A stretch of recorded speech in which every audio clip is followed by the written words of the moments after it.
is at war with the Ammonites, and they're laying siege to the capital city of Rabbah, which is a walled city. And for some reason, David decided to remain at home in Jerusalem. Uh, Summertime, hot. So in the cool of the evening, David goes for a walk on his roof. And as he's walking, he sees a beautiful woman bathing. He has the high vantage point there in Jerusalem. He's up on his roof and then looking down upon this woman. And there's a parenthetical remark in the chapter that tells the purpose of her bathing. She was doing her monthly purification as required by the law of Moses. So David sends and finds out about her, and turns out she's married, not only married, but she's married to someone he knows, one of his mighty men who is away from home, involved in that siege of Rabbah. So David sends for her and lays with her, and then later she sends him a message back to David to saying she's pregnant. So David then decides to send for her husband Uriah, and calls for him, and then sends him home to his wife. So hopefully he will lay with his wife and think that the child is his. But he doesn't succeed. Uriah refuses to go home to his wife, stating that he can't do this when Joab and his fellow soldiers were out camping in the open field. Now, the writer here, reading this, I definitely can sense the inspiration of the Holy Spirit here. The way that this is written, all the contrasts, the going back and forth, the allusions and everything. So there's a series of 4 contrasts here that I'm going to point out. This is the Hebrew word yashab. While David was remaining at home in the comfort of his palace in Jerusalem, the Ark of the Covenant and the soldiers are all yashab, dwelling in booths. So David dwelling at home, the soldiers in the Ark, they're dwelling in booths out on the battlefield. In the evening, we're told that David rises from his couch, sees Bathsheba, and lays with her. Whereas when he sends for Uriah in the evening, he's told to go home, but rather than lying with his wife, Uriah lies on the couch with his fellow soldiers there at the door of David's palace. David has sex with Bathsheba, who is not his wife, while the troops are out in the battlefield, while Uriah refuses to have sex with Bathsheba, who is his wife, while the troops are out on the battlefield. And then finally, Uriah, who does absolutely nothing wrong, dies for refusing to lay with his wife, while David, who does lay with his wife, and the penalty for that is death, he ends up living and then taking Uriah's wife for his own. And Uriah made an oath, as the king lives, I will not do this thing. I will not be comforted by my wife while my fellow soldiers are suffering out on the battlefield. So continuing verse 12 here. So David's not giving up yet on Uriah going home to his wife. So he's got another plan here. It's step 2. So he tells him, remain here today also, and tomorrow, and I will send you back. So Uriah remained in Jerusalem that day and the next, and David invited him, and he ate in his presence and drank, so that he made him drunk. So this is step 2. He's going to try and make him drunk and then go home to his wife. Now, we've seen this earlier. Lot's daughters made Lot drunk, and then he slept with them. It's believed that Laban had a feast and festival for Jacob, got him drunk so that he ended up sleeping with Leah rather than Rachel. So this usually works, but it didn't work for Uriah. He gets him drunk, but instead of going to his wife, he goes and then sleeps again with the servants of the Lord on the couch there. He did not go to his house. So again, a writer's use of parallel words here. We have a couple of sets of parallel words, sends and washes. David sends for Bathsheba in order for him to have sex with her. David sends for Uriah, so Uriah will have sex with her. And then we have washes.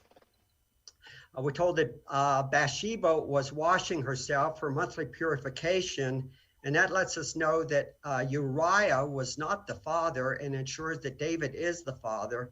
And then we're told David tells Uriah to wash his feet. And we mentioned last week, used in this context, it's believed that this meant, have sex. This was a euphemism for have sex with your wife. And he wanted him to do that so that Uriah would think that he is the father. So in the morning, so when David finds out that this didn't work for the second time, he writes a letter to Joab and sends it by the hand of Uriah. So this seems kind of tacky on David's part, where he's sending essentially David is sending a death sentence for Uriah and having Uriah deliver his own death sentence.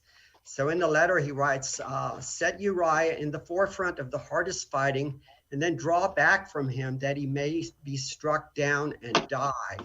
Now, Joab's pretty much got to be wondering what is going on. First of all, David sends for one of his best soldiers, sends him home. Now he comes back and David is wanting Joab to put him in a position where he's going to die. He's going to lose one of his best soldiers. So he probably doesn't know he doesn't know what's going on, but you can be sure he's probably going to want to find out when he gets back. And as Joab was besieging the city, he assigned Uriah to the place where he knew there were valiant men, brave men, valiant men of the Ammonites. He wanted to put him against their best soldiers. And the men of the city came out and fought with Joab, and some of the servants of David among the people fell. Uriah the Hittite also died. So we see not only this plan that David had, unfortunately, he only wants to get rid of Uriah the Hittite, but in doing his plan, some of the servants, there was also others who died. Some of the servants of David fell among the people.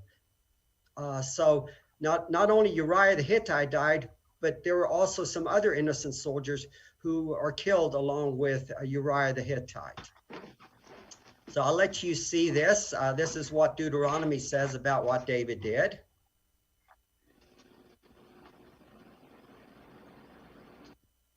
Then Joab sent and told David all the news about the fighting. So Joab is giving David a report. He's sending it by messenger, and he realizes that David, if he just gives him this message, that David's going to be upset. Why would Joab do something so reckless to get these people killed? So he says, when you have finished telling all the news about the fighting to the king, then if the king's anger arises, so this is an if, just if the king is angry with you, then tell him this.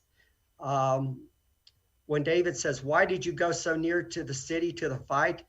Did you not know that they would shoot from the wall? Who killed Abimelech, the son of Jerubbesheth? Did not a woman cast an upper millstone on him from the wall so that he died at Thebez? Why did you go so near the wall? This story about Abimelech and the upper millstone, that's found in Judges chapter 9. Then you shall say, if David gets mad, your servant Uriah the Hittite is dead also. So the messenger goes and gives David the report of what happened. And so the messenger went and came and told David all that Joab had sent him to tell. The messenger said to David, the men gained an advantage over us and came out against us in the field, but we drove them back to the entrance of the gate. Then the archers shot at your servants from the wall. So this wasn't hand-to-hand combat that killed Uriah and these other men. It was the archers shooting from the top of the walled city. So some of the king's servants are dead, and your servant Uriah the Hittite is dead also. David said to the messenger, thus shall you say to Joab, do not let this matter displease you. Well, I would think it would displease him. David has given him orders, to kill this innocent man. So he's got to be displeased about that. And Uriah, one of the mighty men, he's got to be one of his best fighters. For the sword devours now one and now another. Strengthen your attack against the city and overthrow it, and you need to encourage Joab.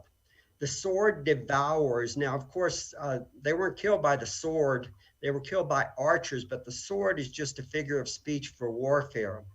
By the word sword, the way it's used here, it's just an image to represent any military conflict. So when people die in a military conflict, it's talked like they died by the sword, they died in battle, or they died in war. When the wife of Uriah heard that Uriah, her husband, was dead, she lamented over her husband. And when the mourning was over, David sent and brought her to his house, and she became his wife and bore him a son. But the thing that David had done displeased the Lord. Now I have underlined here the word lamented, and we have mourning. Lamenting or lamentation is the most deepest, the most sincere form of mourning you can get. Abraham lamented for Sarah when she died. Jacob's son lamented for him when he died. Israel lamented for Samuel when he died. So this is the most sincere form of mourning. So this sort of goes against the idea that Bathsheba, wanted to leave her husband and wanted to go to David, because she really mourned for him. And when the mourning was over, David sent and brought her to his house. Now contrast this with Abigail. We all like Abigail, but what we're told when her husband Nabal died, there's no mention of her doing any mourning whatsoever when he died. But the thing that David had done displeased the Lord. But the thing, why doesn't it say, but the thing that David and Bathsheba had done? Just David, but the thing that David had done displeased the Lord. Now here's another contrast here. This is David speaking to Joab. Thus you shall say to Joab, do not let this matter displease you. Do not let this matter displease you. Well, did it displease the Lord? But the thing that David had done displeased the Lord. So what was the thing? What was the thing that David did? Well, we're going to look at several things he did. He stayed home rather than going to battle with Joab. Going to battle was the thing the king was supposed to do that. He coveted his neighbor's wife. He looked at Bathsheba with lustful intent, thereby committing adultery with her in his heart. This may not be fair because this is New Testament. After being told that she was married, and not only married, but she was the wife of one of his trusted soldiers, he sends for her anyway and commits adultery/rape in actuality. He used the Ammonites to have Bathsheba's husband killed. In other words, he killed his neighbor in secret, which was against the law there in Deuteronomy. Then he took Uriah's wife for himself. Remember a New Testament, John the Baptist, you have your brother Philip's wife. So which was the thing that displeased the Lord? Well, spoiler alert, we're going to learn next chapter that it's these two. So Nathan rebukes David. And the Lord sent Nathan to David. He came to him. Now this will be the third time here. David sends for Bathsheba. She comes to him. David sends for Uriah. He comes to him. The Lord sends Nathan to David. He comes to him. So third time that someone is being sent for and they come to David. Now, so Nathan is telling David a parable. Now, does this "he came to him" mean that Nathan wants to go to him? Imagine you are the prophet and you're going to have to tell David this bad news. I can imagine Nathan very much does not want to go to David with the bad news that he has to give him. Last time Nathan came to David, he gave him the news that, he wouldn't be able to build the temple, but the Lord would establish his line, his kingdom forever. So the last time Nathan came to David, he had good news. This time he's got bad news. So he talks about there were two men in a certain city, and one rich and the other poor. The rich man had very many flocks and herds, and the poor man had nothing but one little ewe lamb. You think of all the creatures in the Bible, there is none more innocent than a lamb. And not only is this a lamb, it's a little ewe lamb. The author here mentions ewe. Ewe is a female lamb. And if he just mentioned a lamb, you might think the lamb is Uriah, because Uriah was the one that gets killed. And in this parable, the lamb is the one that gets killed. So you might say, well, the lamb is Uriah. But by telling us that this is a ewe lamb, it lets us know that the lamb here is Bathsheba rather than Uriah. And of course, we know that the rich man is David. So another way of putting this is David had very many wives and concubines, but Uriah had no one but Bathsheba. I don't think he bought her though, so it doesn't go that far. But David had very many wives and concubines, and it's David who is credited or blamed, rather, depending on your point of view. David is either credited or blamed with starting the idea of a royal harem. And of course, his son Solomon then takes it to extremes. His predecessor, Saul, we're told only had one wife and one concubine. So we have the rich man, although he has many flocks and herds, he takes the poor man's only lamb. And the poor man, he brings up the lamb, and it grew up with him and with his children. It used to eat of his morsel and drink from his cup and lie in his arms, and it was like a daughter to him. This mention of a morsel here, this tells us just how poor that the man is. The morsel is like the smallest portion of food that you can have, you know, just bigger than a crumb. So it lets us know how poor this man is. It used to eat and drink and lie in his arms. So where have we heard these three verbs before in the same order? This is Uriah speaking. Shall I then go to my house to eat, to drink, and to lie with my wife? So we have a repetition here, a parallel reading of eat, drink, and lie here. So the lamb then was like a daughter to him. The Hebrew word for daughter is bat, and the Hebrew for Bathsheba is Batseba. So again, we have parallel here, Bat, a daughter, and Bathsheba. Now there came a traveler to the rich man. Now we've accounted for David, the rich man, and then we've accounted for the poor man, that's Uriah, and we've accounted for the little ewe lamb, who is Bathsheba. But who is this traveler that came to the rich man? As it turns out here, the writer, we don't know who the writer is, but the writer uses an unusual word for traveler, and it's only used once in the Bible for traveler. And it turns out that this word has the same root word as walking. You can see it right here. Right there, the same letter, excuse me, the same letters, these three letters. So essentially the person that was walking, or the traveler, David gets two parts in this. David is the rich man, David is the traveler. He is the traveler when he is walking on the roof. Now you could say if it wasn't for this traveler, the rich man wouldn't have taken the poor man's lamb. But it's not the traveler's fault that the rich man does this. And you could say if David wasn't walking on the roof, he wouldn't have seen Bathsheba and done this. But it wasn't the fact that he was walking that was the problem. It was the fact that he coveted this woman who was not his wife, and he later found out she was indeed married and therefore off limits to him, even though he was the king.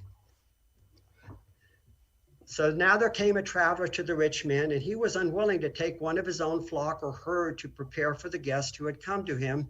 But he took the poor man's lamb and prepared it for the man who had come to him. So David, when he was up on that roof, if he was feeling romantic, he had 7 wives and 10 concubines. But rather than calling for one of his wives or concubines, he calls for another man's wife.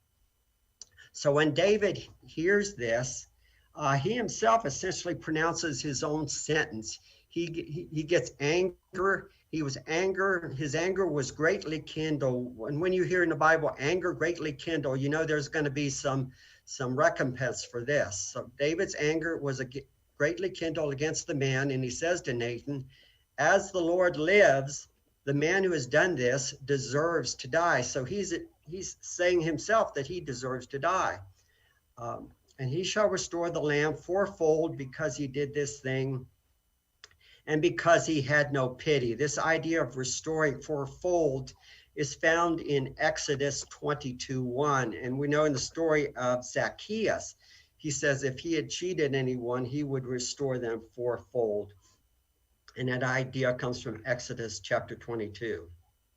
So restoring fourfold, we know the story. I don't think I'm giving anything away here. We mentioned in class before that the restoring of fourfold is what David is going to end up doing. He's going to lose 4 of his sons. Of course, the first one will be this son that he has with Bathsheba, and then he will lose 3 other sons. His oldest son, Amnon, his second oldest son, Absalom, and then the 4th son he will lose was Adonijah. And fortunately for David, he doesn't have to experience the loss of Adonijah because Adonijah doesn't die until after David is already dead. So Nathan says to David, you are the man. Thus says the Lord, the God of Israel, I anointed you king over Israel, and I delivered you out of the hand of Saul, who was his predecessor, and I gave you your master's house and your master's wives into your arms, and gave you the house of Israel and Judah. So the Lord is saying, Saul was your predecessor. I took it away from him and gave it to you.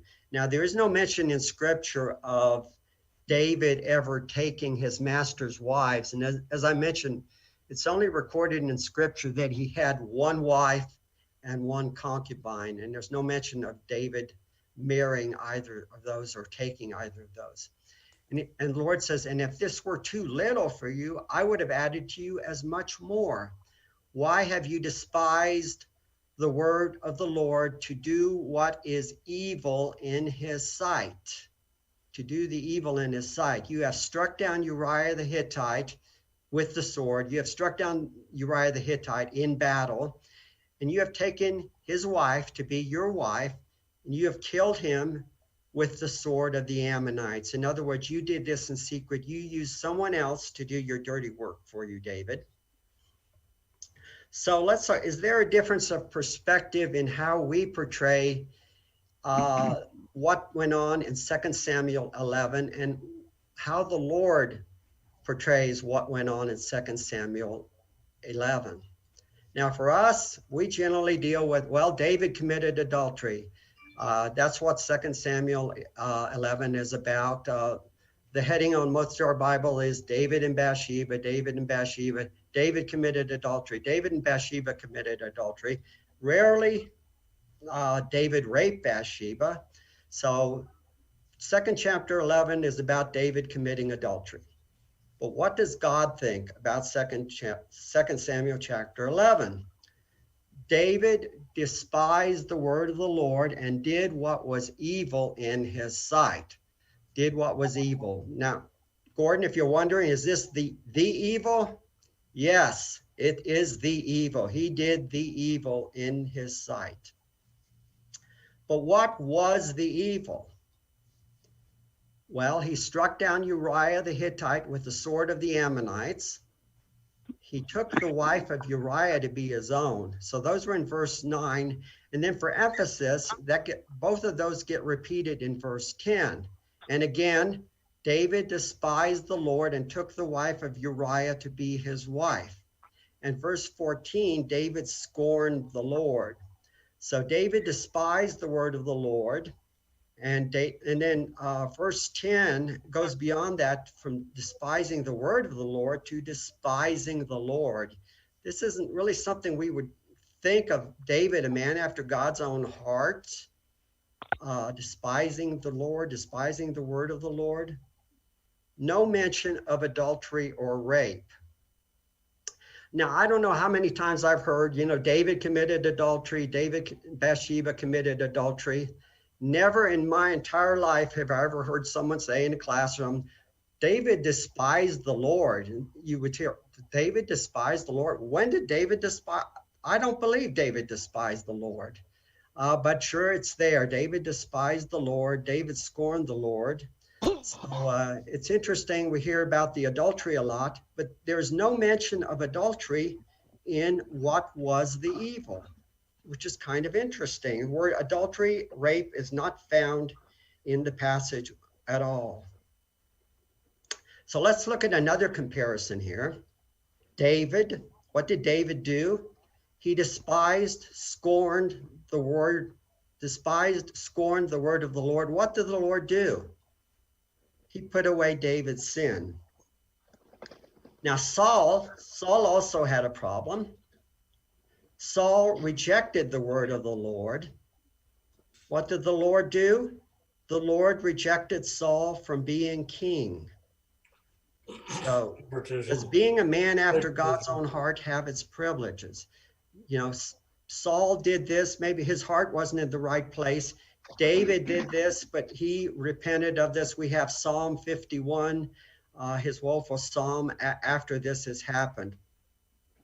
And what's kind of interesting here is 1 Samuel and 2 Samuel, they both have pivotal or hinge chapters. For 2 Samuel, it's when Nathan comes to David. Up to this time, everything's been good for David. Then Nathan comes and then he tells him, the sword shall never depart from your house. For 1 Samuel, the hinge chapter, right in the middle is 1 Samuel 15. Up till this time, everything's been going well for Saul. He was prophesying. He had the Lord's Spirit.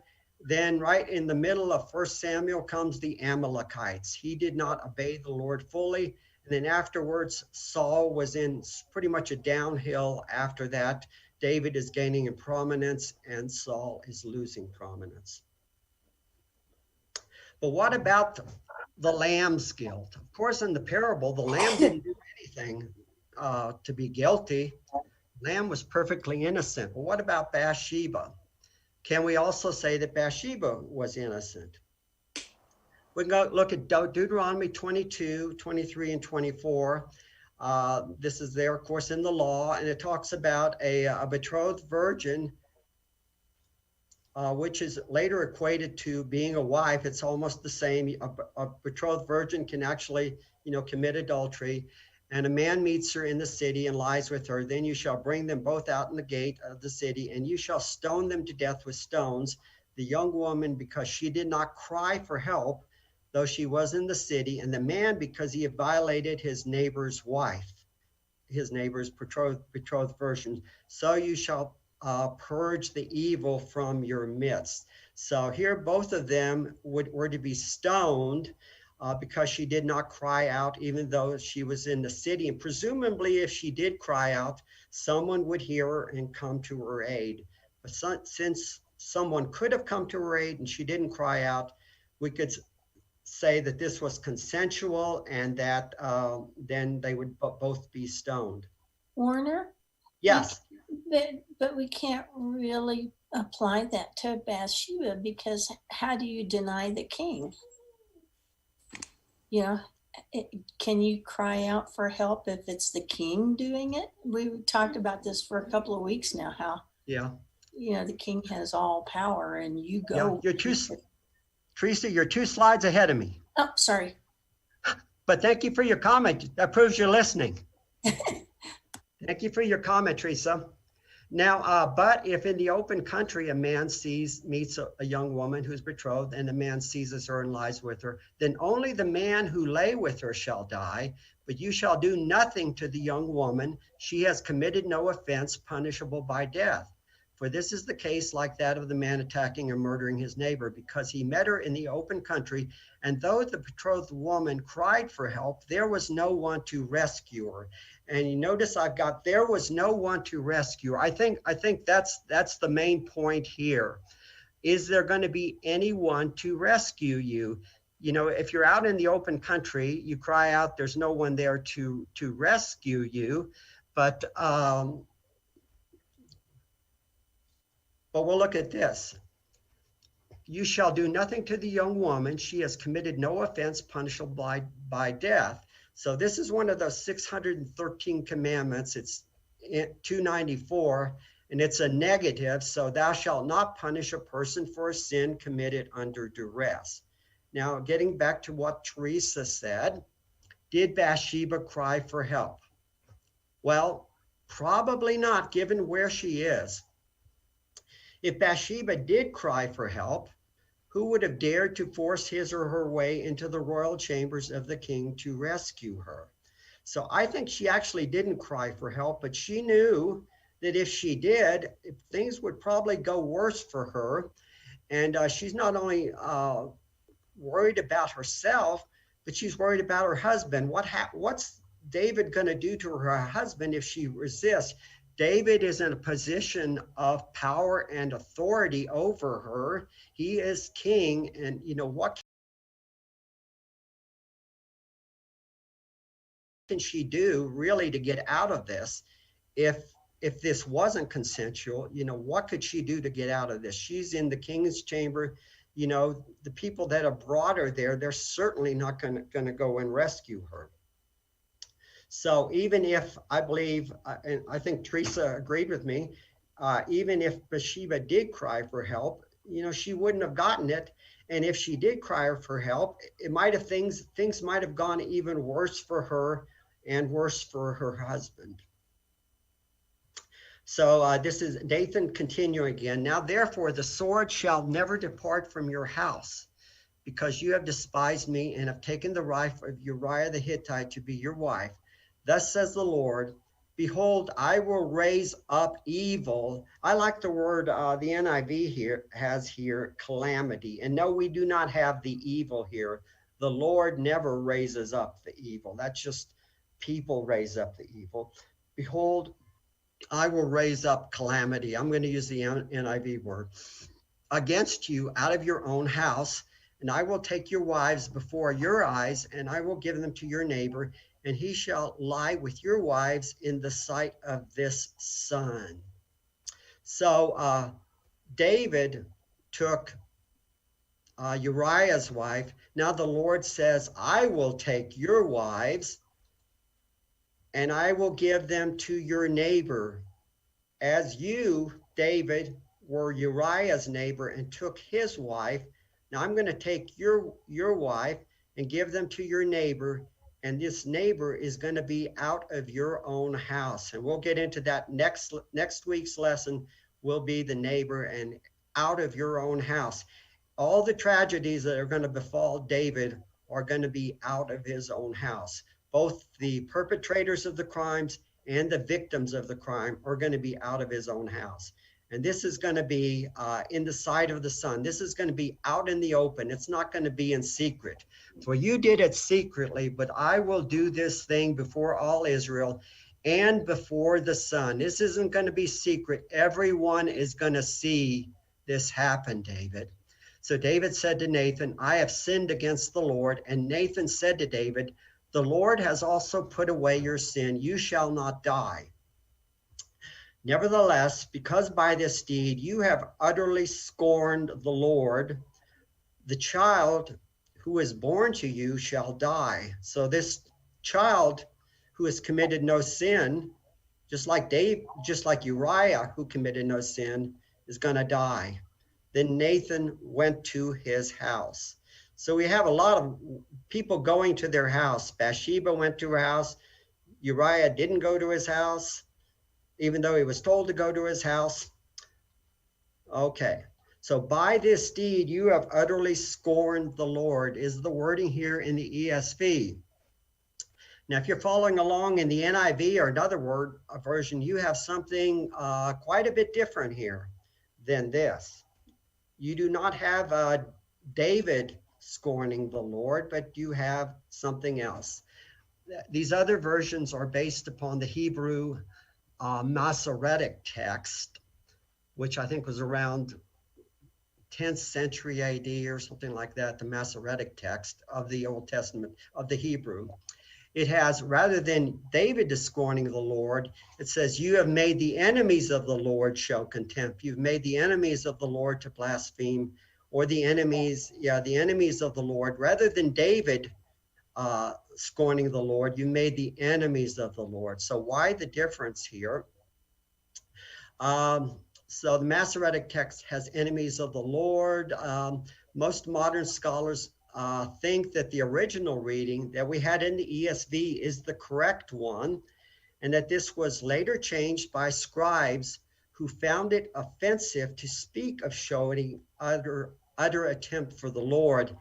And another theory is this Tikkun Sopharim, or emendation of the scribes. Now, according to this tradition, the scribes changed the text in order to soften somewhat the negative light in which David was presented. So soften the negative light in the way David is presented.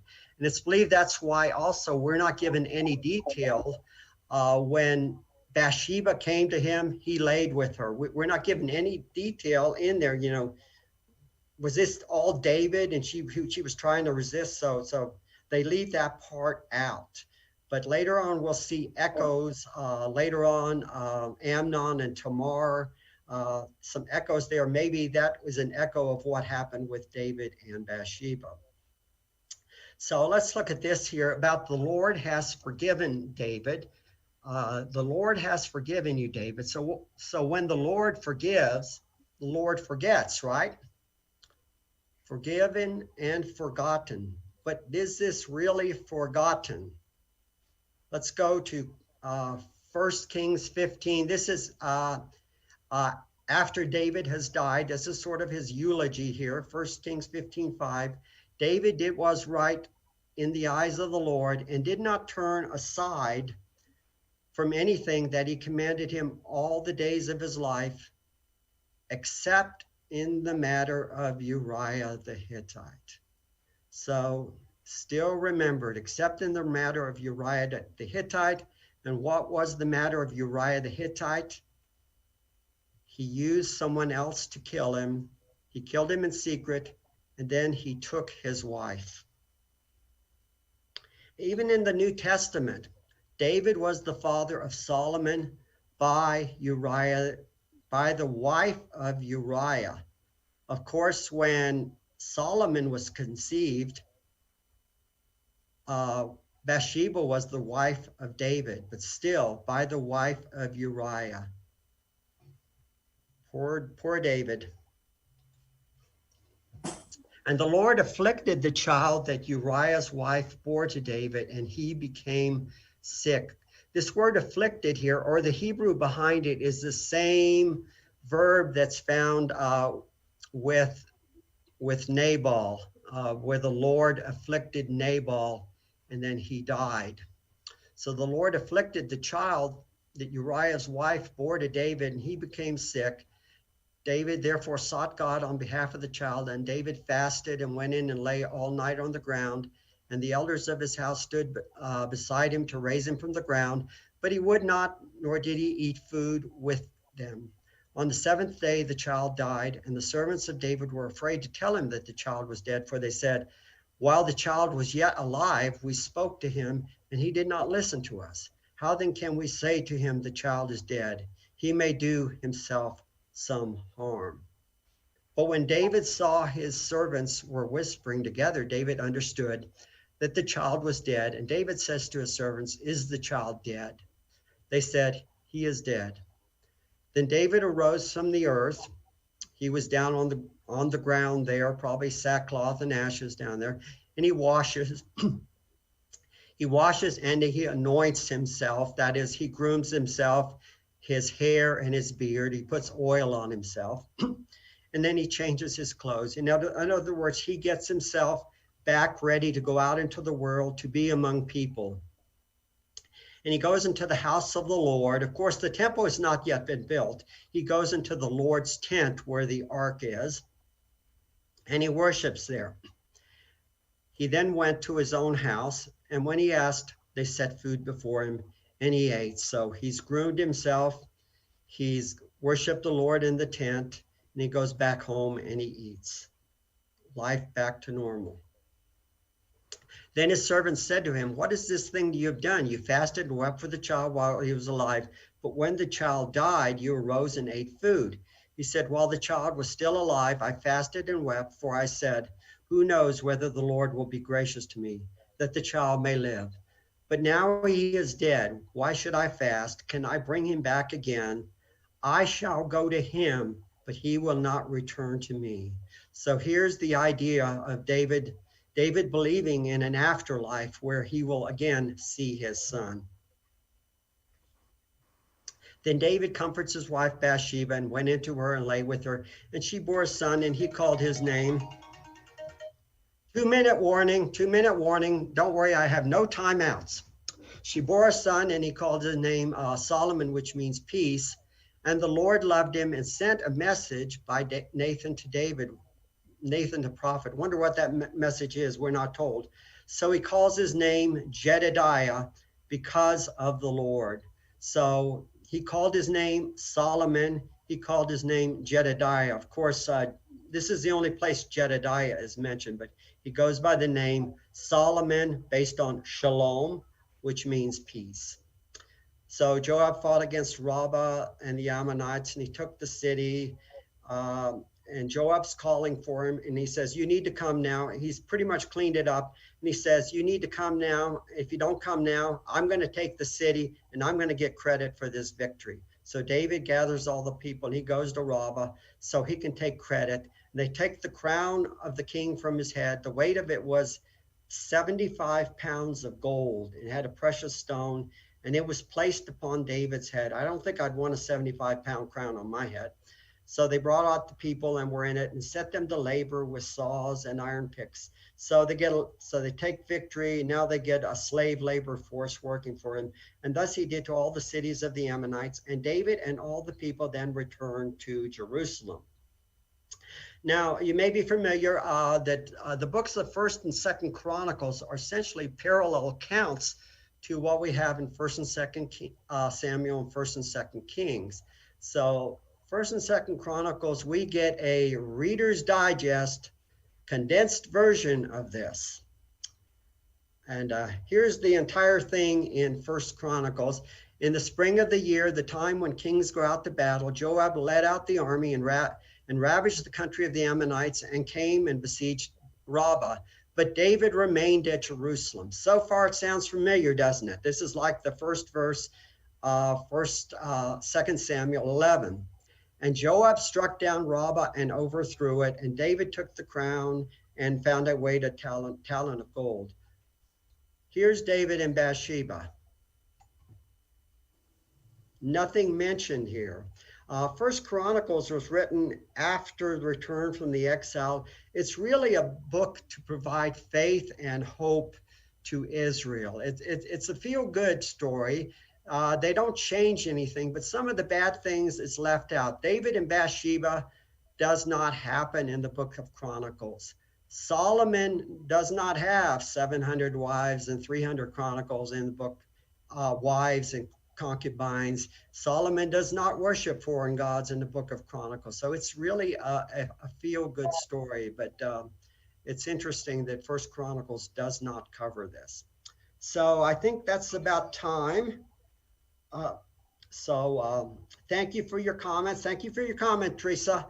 And those of you who are going to the building, have a safe trip. And that's it. Next week, we will have the sword shall not depart. We will have what happens to those remaining 3 sons. Thanks, Werner. See, I was. Thanks, Werner. You're welcome.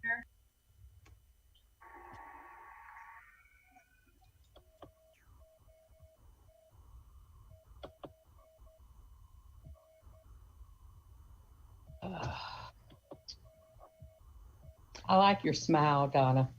Thank you. I was just thinking I better